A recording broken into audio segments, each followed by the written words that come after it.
I have tracked down 16 of the latest smartphones from all around the world, including countries that I had no idea even made phones. And each device will represent its home country. So all 16 will be battling it out in a proper knockout bracket tournament to determine the true winner of the Smartphone World Cup. So let's kick things off with our opening match. Korea, represented by Samsung's Galaxy S26 Ultra, up against Japan, who's responsible for the brand new, pretty controversial Sony Xperia 1 Mark 8.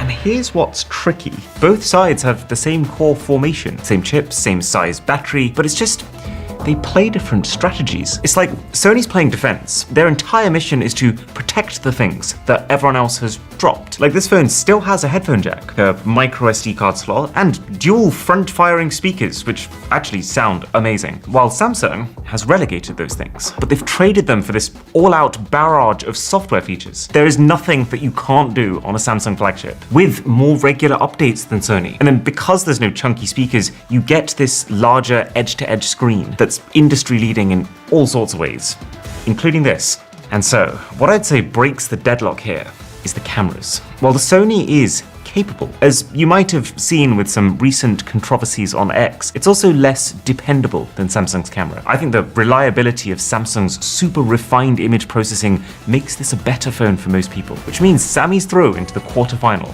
and Sony's taking a quiet coach back to the hotel. And that takes us to match 2. India, home of the Lava Agni 4.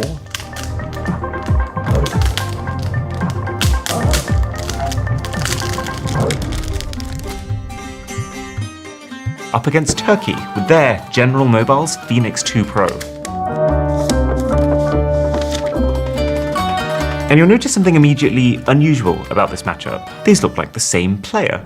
Both of these phones, released by separate companies in separate countries, are the same size, the same color, with the same camera bump. They even both have their own versions of an AI virtual pet. Lava Dog, tell me a joke. My name is Vayu AI, not Lava Dog. I am happy to tell you another joke. Why do not scientists trust atoms? Because they make up everything. I've heard that joke before, but I've heard it with correct grammar. Also, it does not sound like a dog. Right, General Mobile's cat, tell me a joke. Why did the cat sit on the computer? Because it wanted to keep an eye on the mouse. Did it tell me a cat joke because I called it a cat? Did it tell me a cat joke? Because it is a cat.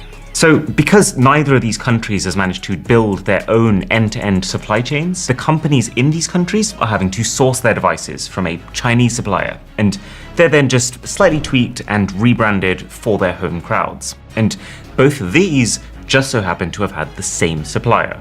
But that doesn't mean it's a draw, because there's an astronomical difference in price. While the Turkish phone retails for the equivalent of $998 on their website, the Indian Lava is $316. I would guess partly because India's smartphone market is super competitive, so you actually can't take customers for a ride. But then also because Turkey applies an absolutely enormous consumer tax to smartphones. Well, that's a bit of an overgone. Like, if we convert the retail price of an iPhone 17 Pro Max to dollars from both countries, in India you'll be parting with just under $1,600, which is already a lot, but Turkish customers would have to dish out nearly $2,900. This Indian Agni does start with a little less RAM than the Turkish phone, but the price gap between these two is unignorably huge, so India's through.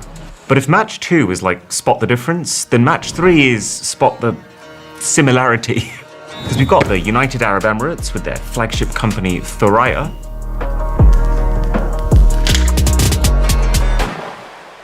versus France and their Crosscall.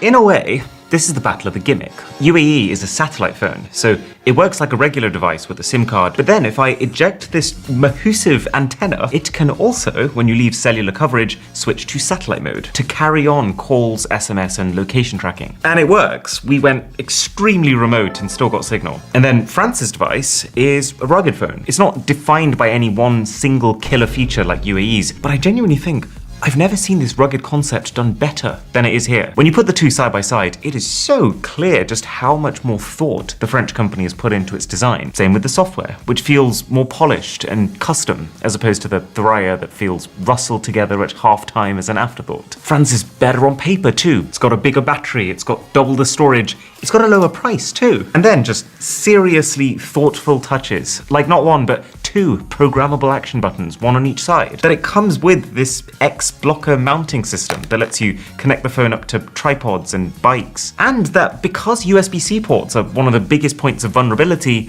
a cover for yours. And then this entirely new X-Link connector that lets you transfer data and do a whole lot more just using this waterproof magnetic contact point. I think it's pretty clear that France has made the better product here. So, into the quarterfinals you go. But that brings us to one of the clear heavyweights in this tournament, China, walking out with the Oppo Find X9 Ultra. The challengers, Finland, with the HMD Skyline.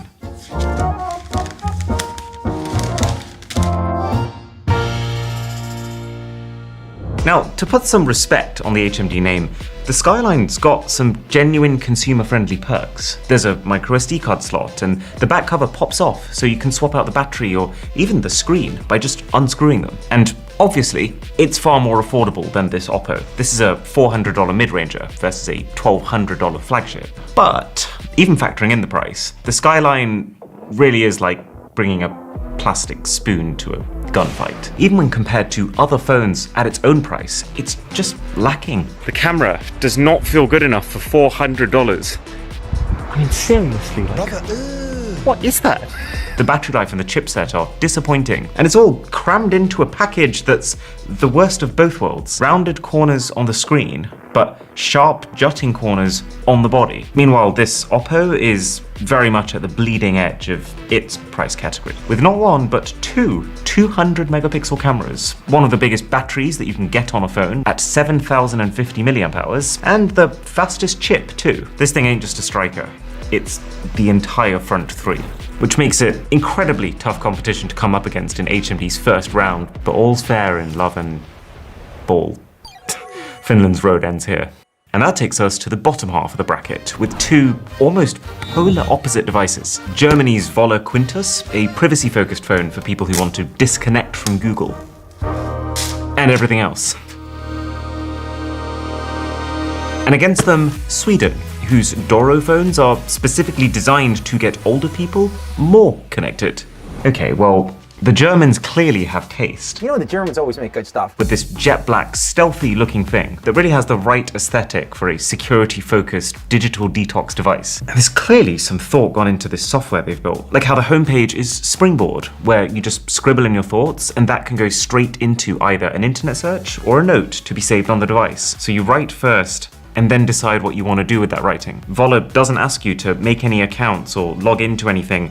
And the absolutely insane thing is that while this is currently running Android with a skin, it can also just dual boot into an entirely Google-free Ubuntu operating system, which makes this Doro look pretty lame by comparison. Obviously, it's not trying to be as cool, it's for your granddad. But granddads can still appreciate a bit of intentional software design. Everything about this just feels so budget. How they've given you a physical home button, but still left the digital one on too. How laggy and slow this software is. How they've not even properly programmed it to be aware of its own screen corner radius. So part of your battery percentage and notifications are sometimes just cut off. Credit where due, this alert button is a genuinely good idea to be able to get help when needed, even if Granddad will probably spend half his time trying to take a photo with it. But overall, it's a win to Germany. And an L for our elders. I hear this next country is hosting some other type of World Cup this year. Can't remember what it's for. It's Mexico and their Lanix Alpha 6. Up against the Netherlands with the Fairphone Gen 6.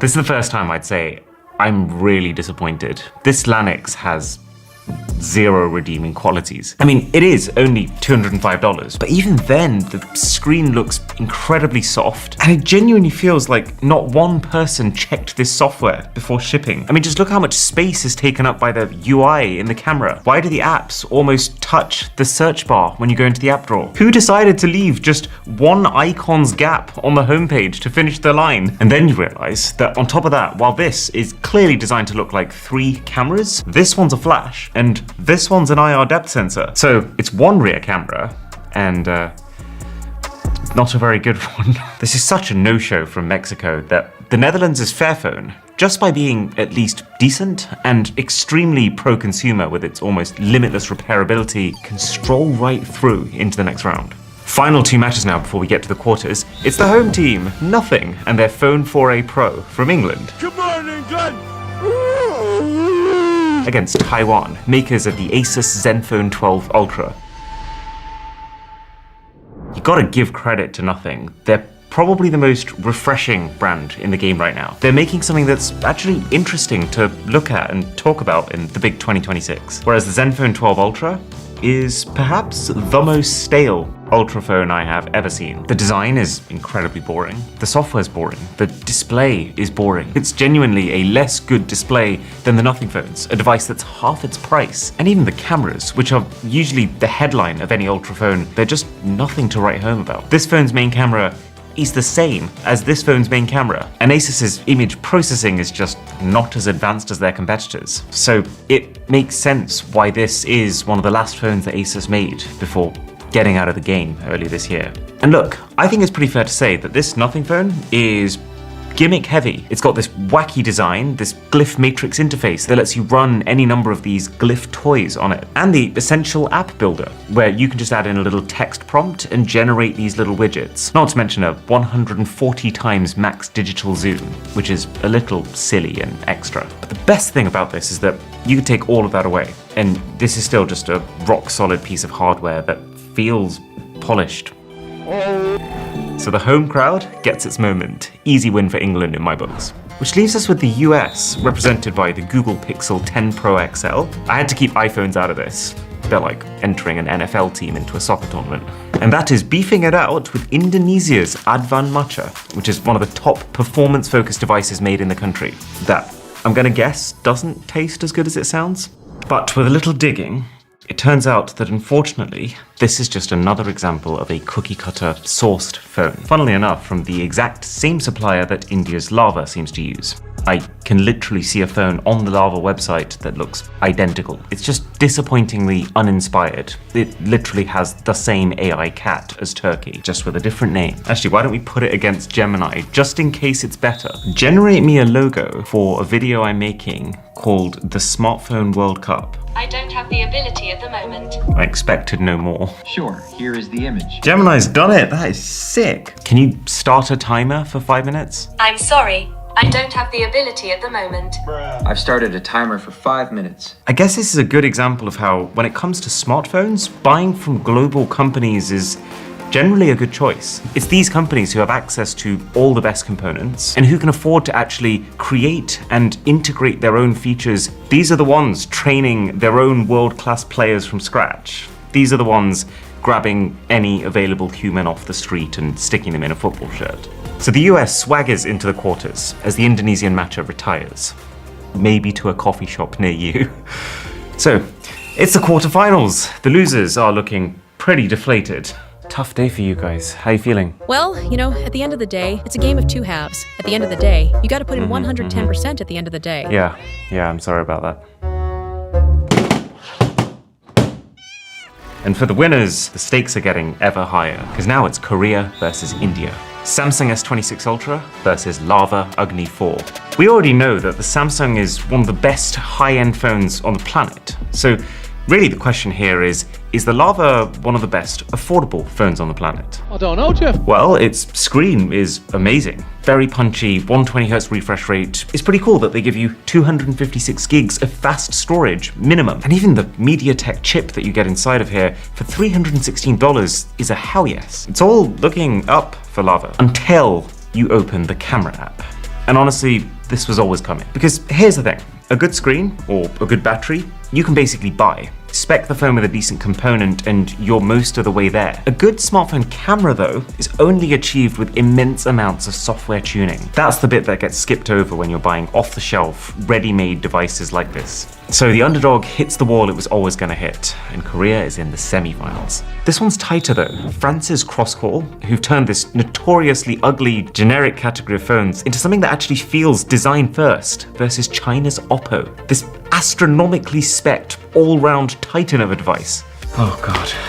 I actually think this French brand is incredible. This entire ecosystem they've created is so polished. They've got their own power banks, their own charging docks, their own walkie-talkies, and even this power station designed to charge 10 cross-call phones at once. And it all takes advantage of this ultra-durable, MagSafe-esque connector they've made that actually has the speed of a wired connection. Just playing around with the 3D models they have on their site too, it makes it very clear that this is a brand that just gets it. And so it kills me to say that even with that, it still doesn't beat the Oppo. France has built the perfect answer to a question that not many people asked. Really, this is for tradespeople, tree climbers, the person who will actually end up dropping their phone in a lake. Whereas the Oppo is something that you could hand to almost anyone and they'd be pretty blown away. So France heads home, but not without a standing ovation. But now, up against Germany and their Voluphone, it's time for the Netherlands to face the music. Their Fairphone won the first round before it even tied its laces. Now is where it has to truly defend its name.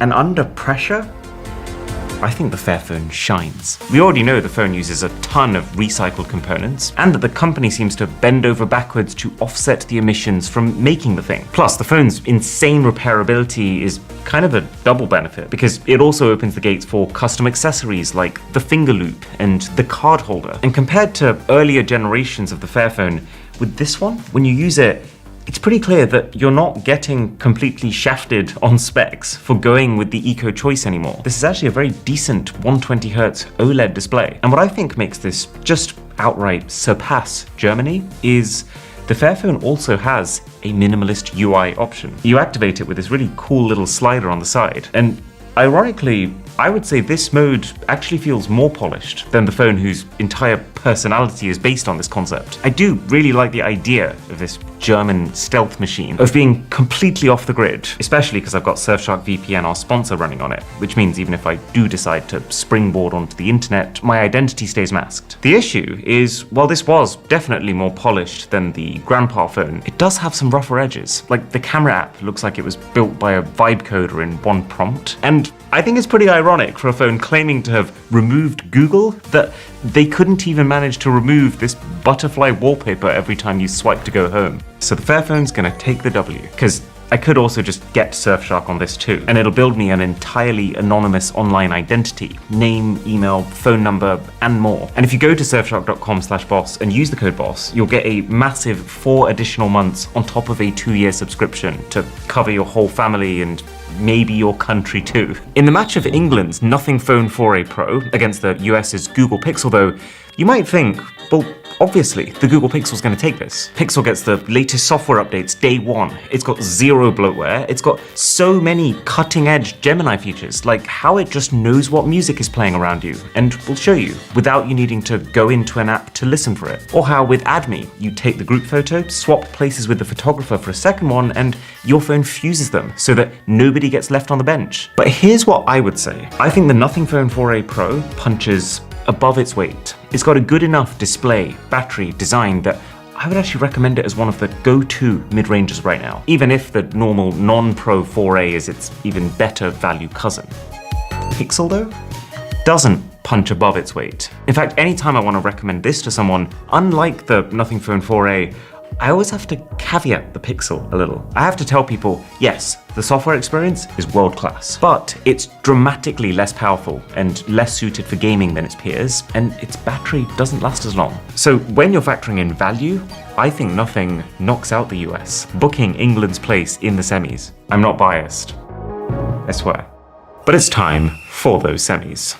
I have been dreading this one. Korea versus China. Galaxy S26 Ultra versus Oppo Find X9 Ultra. 2 heavyweights that you'd expect to go all the way. Because in Korea's corner, you've got Samsung's amazing One UI software, which I would actually rank higher than Oppo's ColorOS. Not to mention how valuable it is to have a phone mainstream enough that accessories are actually made for it, and one with a robust ecosystem of watches and earbuds surrounding it. And of course, the S Pen. No other company supplies a stylus of this quality that just works in the most mindless way possible. It's just, how does that weigh up against Oppo, who I'd say has fewer of Samsung's comforts, but then two absolutely staggering standouts: a battery that lasts like 4 hours longer, and a camera that's just zero contest better. It's good enough that we're shooting this shot with the phone. And, you know, if used right, it could very easily replace our mirrorless camera here. How does one decide this? Okay. I'm gonna say the Oppo takes it. It feels like the more ambitious phone. Samsung started to feel very iterative over the last few years. Almost like they're coasting on reputation instead of pushing for the win. So, China's through to the final. But there's a very different kind of war being fought in our other semi-final. Between the Netherlands' Fairphone Gen 6, which, I'll be honest, I didn't expect to make it this far, and then England's Nothing Phone. It's the matchup that we didn't know we needed, because these are both industry outsiders. Two underdogs who completely agree on the idea of standing out, but just completely disagree on how. While Nothing's game plan is very much about making phones fun again, Fairphone leans into sustainability. And even though they've already made any of this phone's 12 major components replaceable with just one screwdriver bit, they still haven't stopped driving to achieve their goal. How they give you 5 years of warranty compared to 1 on the Nothing Phone. At least 7 years of Android OS upgrades compared to Nothing Phone's 3. Plus the option right there on the main webpage to buy refurbished, which is easily the most eco-friendly choice. Here's where I'm at though. I respect the Fairphone's mission a lot, but they're not a charity, they're a business. And while clearly still, this is the more sustainable option, we should be very honest when we say that the production of neither of these phones is good for the planet. That's just not possible yet. And what's also very clear when you look at these two phones is that the Nothing Phone feels a lot closer to a flagship, whether it's the metal body, the pretty much category-leading display, the cameras, which are not amazing but still miles better than the Fairphones, or the chipset, which is about 40% faster overall. Plus the speakers on the Fairphone and the haptics are pretty harsh and jarring. I guess you're only doing the planet a solid if you actually keep this phone for many years to come. And I just think that a lot of people would struggle to do that, given that it already feels, while better than previous Fairphones, still somewhat dated. Me personally, I would rather buy something like this, use it for 3 to 4 years and really enjoy that time, and then hand it down to a cousin who's not as fussy as I am. Which makes the Nothing Phone our second finalist. So, after all the trials and tribulations, just 2 countries remain. How on earth do we make this decision? The Uber flagship phone from our giant Chinese conglomerate versus the surprising mid-ranger from our plucky London startup. And what makes this final so brutal is these are not just both fantastic phones, but they're also both companies that are improving the entire smartphone industry in their own ways. I feel like Oppo are quietly becoming the most viable alternative to a Samsung or a Google Pixel. They're making themselves more available around the world and just trying harder to cram as much bleeding edge tech in as possible. It's phones like this that are holding other flagships accountable. And for nothing, they don't have the scale to undertake R&D on the level that Oppo does. But just through having this clear, unique vision, they've still found ways to bring value. This company's championed the idea of being able to disconnect from your tech. They've created a whole lot of competitive pressure that's forced others to keep their prices down. And if nothing else, they've just created a fun, edgy alternative for people who want something a bit different. So here's what I think clinches this. Nothing's superpower is taking great tech and making it affordable and stylish. But Oppo is pushing the entire frontier forward. They're one of the few who are actually taking the big swings, and by doing so, shaping the future of smartphone tech, which I think gives Oppo the edge and makes China world champions of 2026.